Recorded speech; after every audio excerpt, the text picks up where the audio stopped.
এইজন্য নবীজি বলছেন হিসাব যদি আল্লাহ সহজ করেন ছেড়ে দিলে তো বাঁচলাম, কিন্তু যদি আল্লাহ ধরেন নেতার শক্তি আর ক্ষমতা দিয়ে পার পাওয়া যাবে না। এই জন্য আম্মা জান আয়েশা বড় ভীত হয়ে গেলেন, ও নবী তাহলে আমি আয়েশার কি অবস্থা হবে? নবী বলেন, আয়েশা ভয় পাওয়ার কোনো কারণ নাই, নেক আমল যদি ইখলাসের সাথে হয়, ঈমানের সাথে হয়, তাহলে আল্লাহ পাক হিসাবটা সহজ করে দিবেন, বিনা আযাবে আমার আল্লাহ জান্নাতটা দিয়ে দিবেন। বলেন সুবহানাল্লাহ। তাহলে দ্বিতীয় শ্রেণী হলো মুসলিম হিসেবে জান্নাতে যাবে। হিসাবের পর আমল যদি হিসাব যদি সহজ হয় সরাসরি জান্নাত দিবেন কে? আর হিসাব যদি কঠিন হয় তাহলে ভয় আছে না নাই? আল্লাহ যেন হিসাব সহজ করে দেন, বলেন আমিন। এই জন্য নবীজি একটা দোয়া শিখিয়েছেন, আল্লাহুম্মা হাসিবনি হিসাবান ইয়াসীরা। নবীজি 5 ওয়াক্ত সালাতের পরে এটা পড়তেন। পড়ুন, আল্লাহুম্মা হাসিবনি হিসাবান ইয়াসীরা। আয় আল্লাহ, আমল দিয়ে জান্নাতের কোনো গ্যারান্টি নাই, তুমি হিসাবটা সহজ করে দাও, তাহলে জান্নাত সহজ হয়ে যাবে, ঠিক কিনা? এই জন্য এই কমন দোয়াটা পড়তে রাজি আছি না নাই? পড়ুন, আল্লাহুম্মা হাসিবনি হিসাবান ইয়াসীরা, আল্লাহুম্মা হাসিবনি হিসাবান ইয়াসীরা।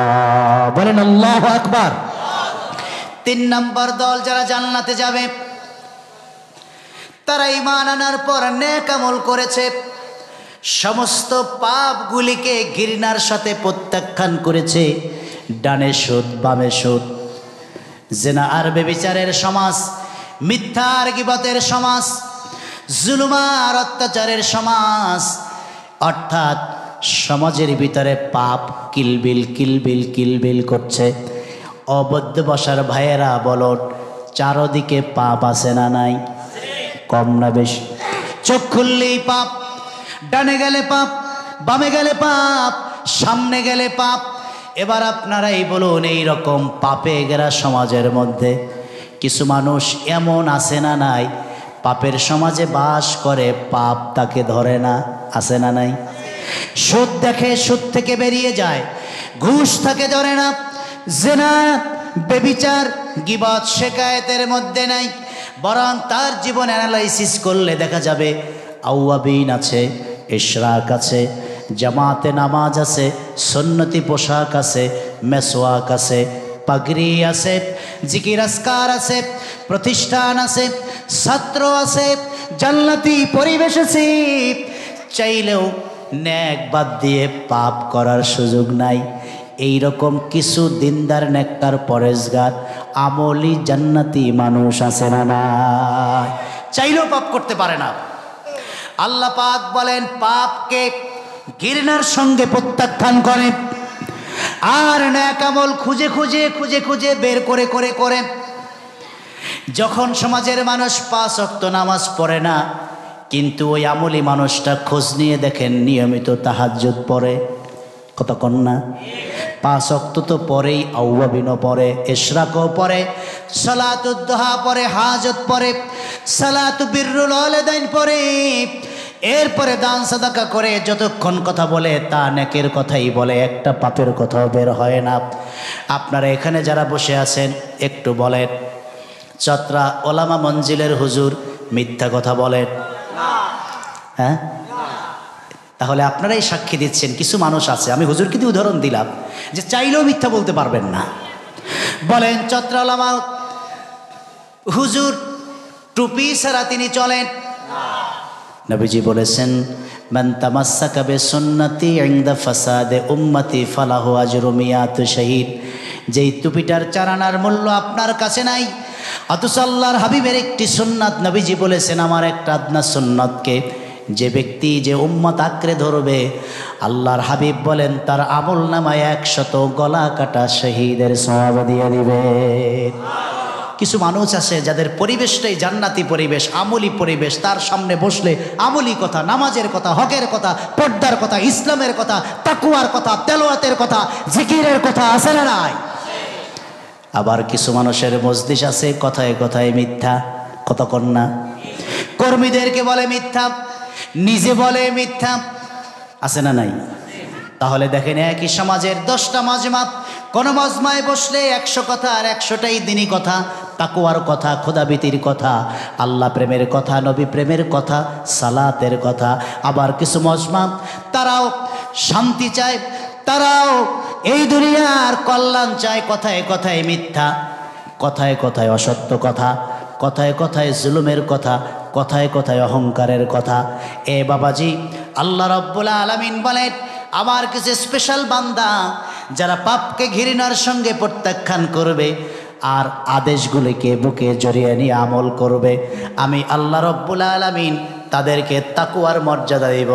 কিয়ামতের মুসিবতের ময়দানে হিসাবও নাই, নিকাশও নাই, বিনা আযাবে ফাট চান্সে ওই মুত্তাকি বান্দাকে সরাসরি আমি আল্লাহ জান্নাত দিয়ে দিব। জোরে বলেন আল্লাহু আকবার। আল্লাহ তাআলা কোরআন কারীমে বলেন ওয়া উজলিফাতিল জান্নাতু লিল মুত্তাকিনা গায়রা বাঈদ। রব্বুল আলামিন বলেন যারা মুত্তাকি বান্দা হবে, 60, 70, 80 বছরের জিন্দেগিটা নেক আমল দিয়ে সাজিয়ে গেছে, মৃত্যুর পরে মানুষ যাদের কথা স্মরণ করে চোখের পানিটা ছেড়ে দেয়, 2 হাত তুলে কেঁদে কেঁদে সেই মুত্তাকি বান্দার জন্য দোয়া করে, তার সোহবত থেকে মাহরুম হওয়ার জন্য বিনায়া বিনায়া কান্দা। কত ভালো মানুষ ছিলেন, কত উচ্চ তবকার ওলি ছিলেন, কত উচ্চ পর্যায়ের হাদি ছিলেন। এই রকম মানুষ যারা মৃত্যুর পর রবের সামনে হাজির হয়ে যাবে, সব মানুষ জান্নাতকে খুঁজবে, আর যারা মুত্তাকি বান্দা হবে স্বয়ং জান্নাত তাদেরকে খুঁজবে। সুবহানাল্লাহ। উজলিফাতিল জান্নাত, জান্নাতকে আল্লাহ বলবেন তোমাকে আমি আল্লাহ পারমিশন দিলাম, যারা মুত্তাকি আছে তাদেরকে খুঁজে নাও, তোমার ভিতরে ঢুকাইয়া নাও। সুবহানাল্লাহ। তাদের হিসাব নাই, নিকাশ নাই, তারা দুনিয়ার থেকেই জান্নাতের সার্টিফাই হয়ে আসছে। বলেন আল্লাহু আকবার। তাহলে বুঝে গেল আল্লাহর কাছে মুত্তাকি বান্দার দাম কম না বেশি? যদি বলেন কম না বেশি? আল্লাহ পাক তাদের মর্যাদার ব্যাপারে বলেন ওয়াসারিহু ইলা মাগফিরাতিম মির রাব্বিকুম ওয়া জান্নাতিন আরদুহাস সামাওয়াতু ওয়াল আরদ উইদ্দাত লিল মুত্তাকিন। রব্বুল আলামিন বলেন আমি মানুষদেরকে বলেছি তোমরা ক্ষমার দিকে দৌড়াও আর ওই জান্নাতের দিকে দৌড়াও যেই জান্নাতটা আসমান এবং জমিন বরাবর বড়। সুবহানাল্লাহ। এমন বড় জান্নাতের দিকে দৌড়াও, ভালো করে জেনে রাখো ওই জান্নাতটা আমি আল্লাহ তাদের জন্য বানিয়েছি। ওয়াইদ্দাত লিল মুত্তাকিন, যারা দুনিয়ার জীবনটা পাপগুলো ছেড়েছে, নেকগুলো ধরেছে, মুত্তাকি হয়েছে, ওই 10 দুনিয়ার চেয়েও বড় জান্নাতটা আমি আল্লাহ মুত্তাকিদেরকে দিব। সুবহানাল্লাহ। অপর আয়াতে আল্লাহ তাআলা বলেন মাসালুল জান্নাতুল্লাতী উইদাল মুত্তাকুন তাজরি মিন তাহতিহাল আনহারু উকুলুহা দাইমুন ওয়া দিল্লুহা। রব্বুল আলামিন বলেন সেই জান্নাতের দৃষ্টান্ত এমন। রব্বুল আলামিন বলেন যে এই জান্নাতটা আমি আল্লাহ মুত্তাকির জন্য ওয়াদা করেছি, যার নিজ দিশ থেকে, যার জান্নাতের নিচ থেকে জান্নাতি নহর প্রবাহিত হবে, যার খাবারগুলো হবে চিরস্থায়ী। গরমকালে শীতকালের খাবার পাওয়া যাবে, শীতকালে গরমকালের খাবার পাওয়া যাবে। বান্দা সেই জান্নাতে ঢুকে যখন যেটা মনের ইচ্ছা করবে, ইচ্ছা করার সঙ্গে সঙ্গে সেই নেয়ামতপূর্ণ রিজিক আমি জান্নাতি মুত্তাকি বান্দার জন্য হাজির করে দিব। সুবহানাল্লাহ। আল্লাহ বলেন এই টোটাল আয়োজন শুধুমাত্র কেবলমাত্র মুত্তাকি বান্দার জন্য। এই জন্য আল্লাহ পাক কোরআন কারীমের পৃষ্ঠায় পৃষ্ঠায় পৃষ্ঠায় পৃষ্ঠায় বলেছেন যারা আযাব ছাড়া বিনা হিসাবে জান্নাতে যেতে চাও তারা আমি আল্লাহকে ভয় করে মুত্তাকি হয়ে যাও। চিৎকার করে বলেন সুবহানাল্লাহ। এবার ছোট্ট একটা দৃষ্টান্ত দিয়ে কথা শেষ করতে চাই। বলতে পারেন হুজুর তাকওয়াবান ব্যক্তির এত এত দাম, কেমন করে সেই তাকওয়াটা আমরা অর্জন করতে পারি? সেই দৃষ্টান্ত কোরআন কারীমের দিকে যদি তাকাই, নবীদের জীবন দিয়ে আল্লাহ তার উদাহরণ দিয়েছেন। ভালো করে খেয়াল করুন আল্লাহকে কিভাবে ভয় করতে হবে। তার দৃষ্টান্ত এসেছে নবী মূসা কালিমুল্লাহর জীবনে। ৮০,০০০ অনুসারী নিয়ে ফেরাউনের আক্রমণ থেকে বাঁচবার জন্য আল্লাহর আদেশে ওই যে মিশরের বড় নদী বাহর আল কুলজুমের পাশে গিয়ে দাঁড়ালেন। ফেরাউন বাহিনী ৩ দিক থেকে ঘেরাও করে ফেলেছে। সামনে আছে বিশাল উত্তম তরঙ্গের সাগর, আর ৩ দিকে শত্রু বাহিনী ঘেরাও করে রেখেছে। মনে হয় যেন আর একটা বাংলাদেশ। ৩ দিকে দাদারা আমাদেরকে ব্যারিকেড দিয়েছে, সামনে বঙ্গোপসাগর, লড়ানি দিলে সুবানি খাওয়া ছাড়া উপায় নাই। ঠিক কিনা বলেন? এই জন্য মাঝে মধ্যে হুঙ্কার দেয় বাংলাদেশ থাকবে না তো, কিন্তু তারা জানে না এটা শাহানে স্যারের চোখে কবুল হওয়া বাংলাদেশ। ঠিক কিনা? এটা আল্লাহর ওলিদের আবাদ করা এই জমিনের প্রতি ইঞ্চি ইঞ্চি মাটিতে আল্লাহর ওলিদের কদম আর চোখের পানি আছে না নাই? যেই জমিনে প্রতিদিন 5 বার আজানের ধ্বনিতে সিক্ত হয়, পবিত্র হয়, সেই জমিনের মুসলমানেরা ওলিদের রুহানি সন্তান। ভয়ের হুঙ্কার আর ধমকি দিয়ে লাভ নাই, বরং হিন্দুস্তান টিকাবার জন্য তোমরা চিন্তা করো। রাসূলুল্লাহর ভবিষ্যৎবাণী, গাজওয়ায়ে হিন্দ শুরু হয়ে গেলে তোমরা টুকরো টুকরো হয়ে যাবা, দিল্লির লাল কেল্লায় ইসলামের পতাকা তুলবে। ঠিক কিনা বলে? আমাদেরকে ভয় দেখায় লাভ নাই, আমরা মরলে শহীদ, বাঁচলে পুরুষের মতো বাঁচি। ঠিক কিনা? ভুলটা আমরাই করেছি, আমরা দিয়েছি মাছ, তারা দিয়েছে বাঁশ। ঠিক কিনা বলেন? সুযোগ পাইলে বন্যার পানি ছেড়ে আমাদেরকে জুবানি দেয়। শিক্ষা খাত ধ্বংস করেছে, সংস্কৃতির নামে ছেলেদের চরিত্র নষ্ট করেছে।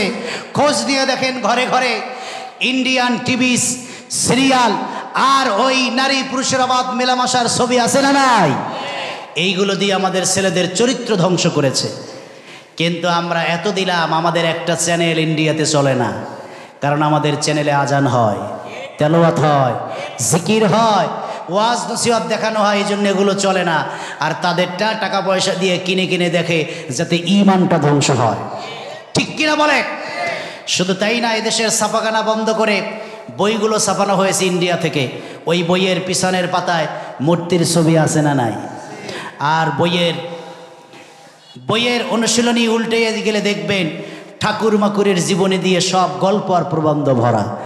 আফসোস নিয়ে বলতে হয়, শাহজালালের এই বাংলাদেশে একজন অলির জীবনী এই বইতে নাই। ঠিক কিনা বলে? নবীর সাহাবীদের জীবনী নাই। অর্ধ পৃথিবী শাসন করেছেন খেজুর গাছের তক্তে বসে যে অমর, তার মতো এইরকম ব্যক্তিত্ব সম্পন্ন চরিত্র বিনির্মাণের একজন নেতার জীবনী যেই বইতে নাই, সেই দেশের সন্তানেরা এই বই পড়ে কখনো চরিত্র সংশোধন করতে পারবে না। ঠিক কিনা বলেন? যদি এই জমিন থেকে ইসলামের আদর্শ গ্রহণ করতে হয়, শিক্ষা ব্যবস্থায় কোরআন আর সুন্নাহ ইসলামকে ঢুকাতে হবে। ঠিক কিনা বলেন? যেই চিন্তা চেতনা সামনে নিয়ে সারসিনা হুজুর কেবলা রহমাতুল্লাহ আলাইহি দিনিয়া মাদ্রাসা প্রতিষ্ঠা করে বই দিয়েছেন শরওয়াতে ওযু। সুবহানাল্লাহ বলবেন না? আর ওই বইগুলোতে আছে শরওয়াতে অজগর। তো অজগরে তো দংশন করে। যেই ছেলে ছোট্টবেলার থেকে অজগরের চরিত্র নিয়ে বড় হয়, তার হাতে রামদা আর অস্ত্র উঠবে। ঠিক কিনা বলে? ছোটবেলায় যেই ছেলে শরওয়াতে ওযু শিখবে, তার দেল ওযুর মাধ্যমে পবিত্র হবে।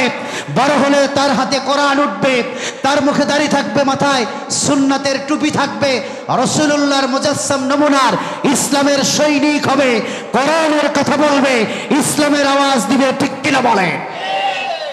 সেজন্যই এই দারুল আরকাম মাদ্রাসা, এর পিছনে উদ্দেশ্য আছে না নাই? প্রিয় সুধী, আছে না নাই? তো 3 দিকে দাদারা ঘেরাও করে রেখেছে, আর মাঝে মধ্যে আমাদেরকে ভয় দেখায়। আমরা এখন আর ভয় পাই না। ঠিক কিনা বলেন? আমরা যা ভয় পাওয়ার পেয়েছি, ভয় আমাদের কেটে গেছে। কারণ আমাদের সাথে অলিদের, আলেমদের, মুহাক্কিক বুজুর্গদের দোয়া আছে না নাই? ঠিক ফেরাউন বাহিনী 3 দিক থেকে ঘেরাও করেছে। মুসা আলাইহিস সালামের সাথীরা ভয়ে অস্থির। তাকে বললেন, ক্বালা আসহাবু মুসা ইন্না লামুদরাকুন। নবী গো, কই নিয়ে আসলেন? আমরা তো ধরা পড়ে গেছি ফেরাউনের হাতে। 3 দিকে সৈন্যবাহিনী,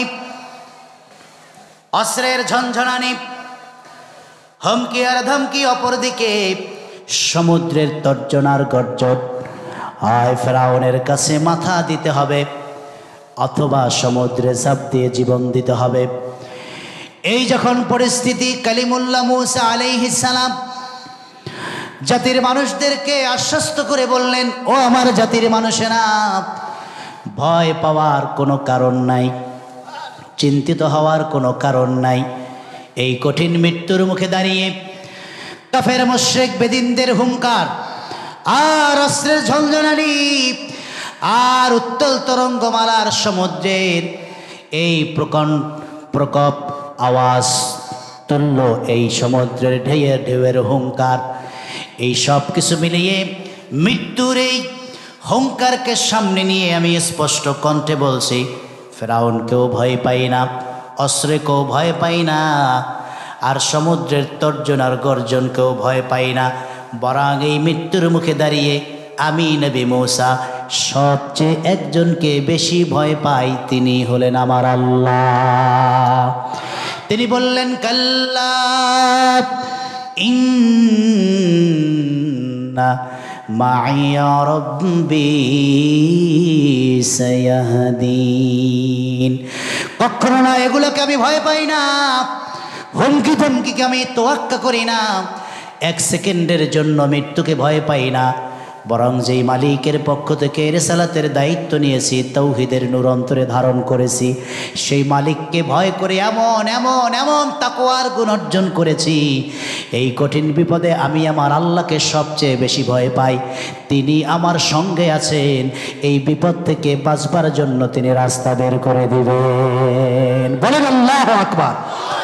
তাকওয়া চূড়ান্ত লেভেলে না পৌঁছলে এ কথা বলা যায়? তাকওয়ার চূড়ান্ত স্তরে না পৌঁছলে মৃত্যুর মুখে দাঁড়িয়ে কথা বলা যায় না। রব্বুল আলামিন বললেন, কালিমুল্লাহ, মৃত্যুর এই চরম পর্যায়ে আমি আল্লাহর ভয় অন্তরে ধারণ করে চূড়ান্ত তাকওয়ার খোদাভীতির যেই দৃষ্টান্ত আপনি স্থাপন করেছেন, আমি আল্লাহ রব্বুল আলামিন আপনার এই তাকওয়ার উপরে এত এত এত বেশি আমি আল্লাহ রব্বুল আলামিন খুশি হয়ে গেছি। শুধু আপনার এই তাকওয়ার পুরস্কার হিসাবে এখান থেকে উদ্ধারের সিদ্ধান্তটাই নেই নাই, স্বৈরাচার আর জালিমকে চরম শিক্ষা দেওয়ার সিদ্ধান্তটাও আমি আল্লাহ নিয়েছি। বলেন সুবহানাল্লাহ। আল্লাহ রাব্বুল আলামিন সঙ্গে সঙ্গে ওহীর আদেশ নির্দেশ করলেন, ফাআউহাইনা ইলা মূসা আন ইসরিব বিআসাকাল বাহর ফানফালাকা ফাকানা কুল্লু ফিরকিন কাত তাউদিল আযীম। কালিমুল্লাহ, তাকওয়ার চূড়ান্ত পরীক্ষায় আপনি উত্তীর্ণ হয়েছেন। আমি আল্লাহ পুরস্কারটাও সাথে সাথে দিতে চাই। শ্বশুরের দেওয়া মুজিজার লাঠি দিয়ে উত্তম তরঙ্গমালার উপরে আপনি আঘাত করুন। যেই না মুত্র মূসা কালিমুল্লাহ আলাইহিস সালাম ওই মুজিজার লাঠি দিয়ে তাকওয়ার পুরস্কার পাওয়ার জন্য সমুদ্রে আঘাত করেছেন, আল্লাহ বলেন ফানফালাকা, সঙ্গে সঙ্গে সমুদ্র ভাগ হতে শুরু করে। সুবহানাল্লাহ। আল্লাহ রাব্বুল আলামিন বলেন ফানফালাকা, সঙ্গে সঙ্গে সমুদ্র ভাগ হতে থাকে, পানি দুই ভাগ হয়। যতগুলো গোত্র নিয়ে নদীর পাশে দাঁড়িয়েছিলেন, আল্লাহ পুরস্কার হিসেবে সব গোত্রের জন্য রাস্তা তৈরি করে দেন। জোরে বলেন আল্লাহু আকবার। কিভাবে আল্লাহকে ভয় করতে হয় আম্বিয়া আলাইহিমুস সালাম হাতে কলমে তা শিখিয়েছেন। আমার নূর নবী সিদ্দিক আকবর নিয়ে পাহাড়ের গুহায় কাফের মুশরিকরা পদাঙ্ক অনুসরণ করে পাহাড়ের গুহায় উঠে চলে এসেছেন। আল্লাহ পাক মাটিকে অর্ডার দিয়েছেন, বাবলা গাছ হয়ে গেছে। মাকড়সাকে অর্ডার করেছেন, জাল বুনে ফেলেছে। কবুতরকে আদেশ দিয়েছেন, ডিম পেড়ে বাসা বেঁধে গুহার মুখে বসে গেছেন। আর গুহার মধ্যে বসে গেছেন দোজাহানের বাদশা নবী কামলেওয়ালা আবু বকর। জীবন দিয়ে নবীকে ভালোবাসি প্রমাণ দেওয়ার জন্য গায়ের পোশাক ছিঁড়ে ছিঁড়ে গর্তগুলো বন্ধ করে, এক দুইটা গর্ত বাকি, বৃদ্ধা আঙ্গুলি দিয়ে চেপে ধরেছে। কিন্তু সাপের অন্তরে যে নবী প্রেম আছে, দেখা চারা যে সেই প্রেমের আগুন নিভবে না। পায়ে দংশন করে দিয়েছে, চেহারাটা কালো হয়ে গেছে। আমার নবী, ওরে নবী, আবু বকরের পায়ের উপরে মাথা দিয়ে বিশ্রাম করে সিদ্ধান্ত নিয়ে সিদ্দিকে আকবর সাপের দংশনে জীবন যাবে। ডাক দিয়ে ঘুম থেকে নবীকে উঠিয়ে বেয়াদবিটা করতে চাই না। আমার নবী চোখ থেকে গড়ে গড়ে পড়ে এক ফোঁটা চোখের পানি নূর নবীর নূরের চেহারা মোবারকে পড়ে যায়। ঘুম পেয়ে গেলে নবী বলে, আবু বকর কাঁদো, কি হয়েছে? ইয়া রাসূলুল্লাহ, ইয়া হাবিবাল্লাহ, সাপের বিষে দেহটা বিষাক্ত হয়ে গেছে। ও নবী, ব্যথা সহ্য করতে পারি না, এই চোখের পানি বেরিয়ে গেছে। আল্লাহর হাবিব ঠিক বলে, আবু বকর প্রথম ডাকেই তো ঘুম থেকে জাগাতে পারতে। বেদায় নেহায়া প্রমাণ করেছে। আবু বকর বলেন, ইয়া রাসূলুল্লাহ, ইয়া হাবিবাল্লাহ, মেজাজ রজনীতে জিবরাইল ডাক দিয়ে ঘুম দেখাতে সাহস পায় না গো নবী। আমি আবু বকর কেমন করে ঘুম থেকে জাগাই? নবী গো, আমি সাপের বিষে দংশিত হয়ে মারা গেলে একা মারা যাব, কিন্তু রাহমাতুল লিল আলামিনের ক্ষতি হলে গোটা পৃথিবী অন্ধকার হয়ে যাবে। এই জন্য নিজের জীবন নিয়ে চিন্তা করি নাই, আপনাকে কদমে রেখে আরামের ঘুমে সাহায্য করেছি। আল্লাহর হাবিব থুতু মোবারক দিয়ে যেই না মাত্র দংশনের জায়গায় একটু থুতু মোবারক দিলেন, কসম আল্লাহর, 1 সেকেন্ডের কম সময় বিষ পানি হয়ে আবু বকর সুস্থ হয়ে যায়। বন্ধুরা আমার, চোখের পানি থামে না, কান্না বন্ধ হয় না। নবী বলে, এখন কেন কাঁদেন নবীজি গো? একটু চোখ মোবারক তাকায়া উপরের দিকে খেয়াল করুন, কাফেরদের পা দেখা যায়, অস্ত্রটাও দেখা যায়। যদি নিচের দিকে তাকায়, দুইজনই ধরা পড়ে যাব, কণ্ঠের আওয়াজটা পর্যন্ত শোনা যায়। নবীজি এতক্ষণ ভয় ছিল বিষাক্ত সাপের সবলের, এখন তো বাস্তব শত্রুর মুখে না জানি অস্ত্র দিয়ে খতম করে দেয়। আমি চলে যেতে রাজি, রাহমাতুল লিল আলামিনের ক্ষতিটা সইতে পারবো না। মৃত্যুর এই চরম মুহূর্তে অস্ত্রের ঝঞ্ঝালানি, কাফেররা একদম গুহার মুখে এসে দাঁড়িয়েছে। হত্যা করতে পারলেই শত শত পুরস্কার পাওয়া যায়। এই যখন বাস্তবতা, আল্লাহর হাবিব আবু বকরকে বললেন, আবু বকর, এই কঠিন বিপদে মৃত্যুকে সামনে নিয়ে স্পষ্ট বলছি, আমি ওই অস্ত্রকে ভয় পাই না, মৃত্যুকেও ভয় পাই না। এই কঠিন বিপদে যাকে সবচেয়ে বেশি ভয় করি তিনি কে? আল্লাহ রাব্বুল আলামিন নবীর কণ্ঠের সঙ্গে সুর মিলিয়ে বললেন, লা তাহজান ইন্নাল্লাহা মা'ানা। আবু বকর, ভয় পেও না, নিশ্চয়ই আল্লাহ রাব্বুল আলামিন এই কঠিন বিপদে তোমার আর আমার সঙ্গে আছেন। বলেন না সুবহানাল্লাহ। মৃত্যুর এই চরম মুহূর্তে যখন ভয় এবং শঙ্কা, সেই মুহূর্তে নবী যাকে সবচেয়ে বেশি ভয় পেয়েছেন তিনি কে? ইসে তাকওয়া। এটাই হলো খোদাভীতি আর তাকওয়ার নমুনা। জেলে তো মরহুম হুজুরও গিয়েছেন, কিন্তু 1 সেকেন্ডের ভয় তাকে টাচ করে নাই। তিনি জানতেন জালেমদের গুলি বের হবে, কিন্তু মুত্তাকির কপালে আর বুকে তা কখনো লাগবে না। ঠিক কিনা বলে? ইটস এ তাকওয়া। এটাই খোদাভীতি, এটাই তাকওয়া। তবে নবী মুসার তাকওয়া আর আমার নূর নবীর তাকওয়া আকাশ পাতাল পার্থক্য। মুসা নবী বলেছেন, ইন্না মাইয়া রাব্বি, আমার সঙ্গে রব আছে। আগে নিজের কথা বলেছেন, তারপর রবের কথা বলেছেন।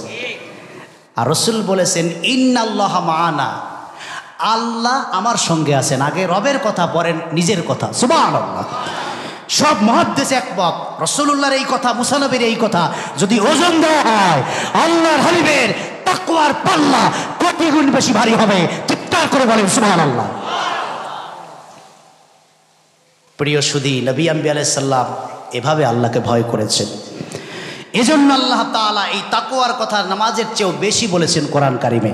যখন বান্দার অন্তরে খোদার ভয় পয়দা হবে, ও যদি জেলেও থাকে, মৃত্যুর মুখেও থাকে, নামাজ ছাড়বে? সাহাবা আজমাইন যুদ্ধের ময়দানে নামাজ ছেড়েছেন? জোরে বলেন, ছেড়েছেন? একদল জিহাদ করেছেন আর একদল সালাত পড়েছেন। অন্তরে ভয় আছে কার? জোরে বলেন। আর আমাদের অন্তরে ভয় নাই, নামাজও পড়ে, সুদও খায়, কথা কন না। কোরআন পড়ে, মিথ্যা বলে, অভাব কি? তাকওয়ার। সুবহানাল্লাহ। এই জন্য আল্লাহ রাব্বুল আলামিন কোরআন কারিমে বলেন, ইয়া আইয়ুহাল্লাযীনা আমানুত্তাকুল্লাহ ওয়া কুনু মা'আস সাদিকিন। রাব্বুল আলামিন বলেন, হে ঈমানদার, আমি আল্লাহকে ভয় করে মুত্তাকি হয়ে যাও। এবার প্রশ্ন করবেন, কোন রাস্তায় হাঁটলে মুত্তাকি হওয়া যায়?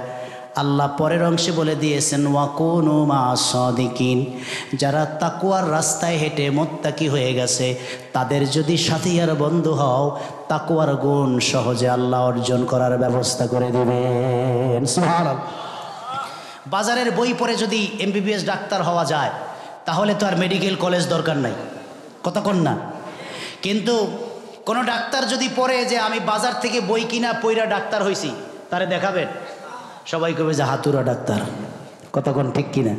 কিন্তু কেউ যদি বলে যে না আমার সার্টিফিকেট আছে, তাহলে তার কাছে যাবে এবং তার পরামর্শটা নিবে, ঠিক কিনা বলে?